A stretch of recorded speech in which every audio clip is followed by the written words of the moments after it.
Hi friends, இங்கே பாருங்கள். கொல்சா பூவெல்லாம் பூக்க வலிக்கிட்டு இன்னும் நிறைய பூக்கணும். இன்னும் அது வளர இருக்குது. இன்றைக்கு நாங்கள் ஒரு பார்க்குக்கு வந்தோம். அதில் இந்த கொல்சா பூவை பார்த்தோம். ஒரு வயல் ஒன்று பாருங்கள், இவ்வளோ அழகாக இருக்குண்டு. அப்படியே கண்ணு கட்டின தூரம் ஃபுல்லாக அப்படியே அந்த பூத்தான். வானமும் பார்த்தீங்களா, இன்றைக்கி நல்ல வெதர், எங்களுக்கு வெயில் சூப்பராக இருக்குது.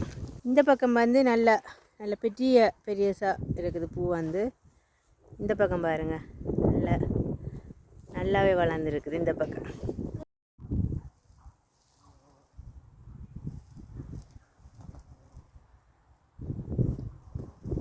கொல்சா பூ பாருங்க.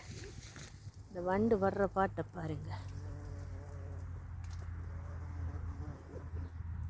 வண்டு வந்து தேனுண்டான், பூவின் வலியார் கண்டார், பூக்களின் கண்ணி